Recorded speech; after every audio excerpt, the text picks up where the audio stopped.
Hey everyone!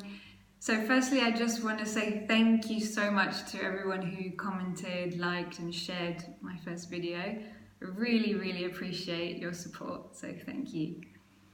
Today I want to talk about some typical introvert traits that I feel really reflect the true needs and preferences of an introvert, to give you a clear picture of what that personality type represents. And in another video, I will differentiate between typical introvert traits and other associations or misunderstandings that can be attached to it. So, first one is a love of introspection. So we do this a lot. It's like our default state. We don't really ever find ourselves saying, I just need to sit down and think a minute, because we're pretty much always thinking. And what does that look like? Well, it can be daydreaming, imagining, planning, remembering, evaluating, reflecting, processing. And of course, everyone with a human mind does these things, right? But for introverts, it's like a source of entertainment or a source of comfort. It's also a way of conserving our own energy, because we're not engaging in outer stimulation, which can be energy draining. And it can be very meaningful, providing we're not thinking negatively. And that will be another video. Number 2 is a need to spend time alone. So introverts can of course enjoy social interaction, going to parties, going to events, although we typically prefer more intimate, smaller group or one-on-one interactions if it's on a regular basis. But we need that time afterwards, alone or with a partner, just to recharge.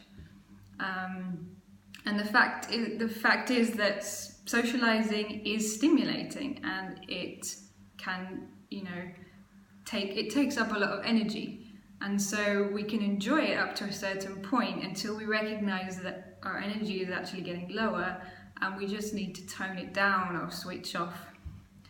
And this one is a particularly important one, because it's easy for introverts to feel pressured to go along with the crowd.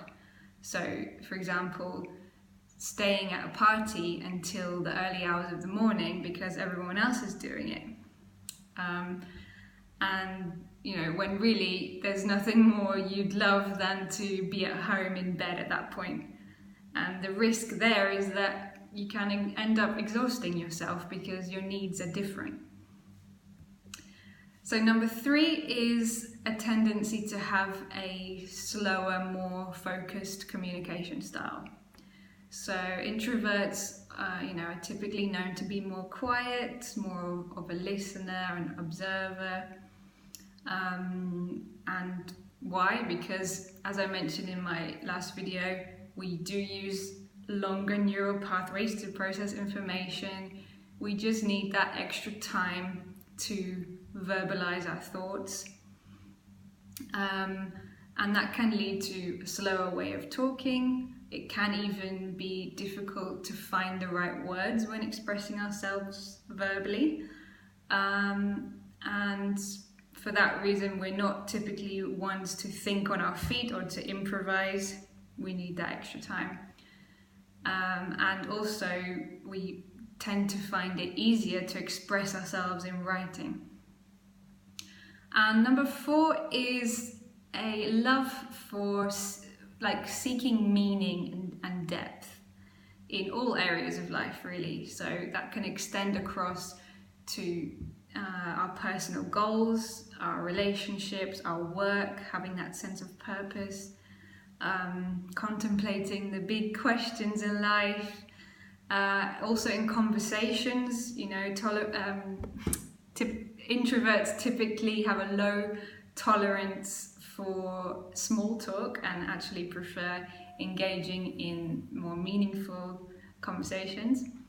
And linked to that, we love to read, to research, create, usually doing these things on our own, and just generally diving deep into things that we really enjoy and really connect to.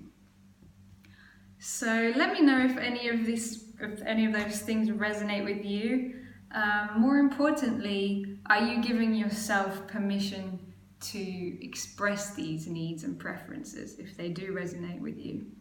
Or do you feel pressured to go along with the crowd? Or do you feel guilt or shame around these needs?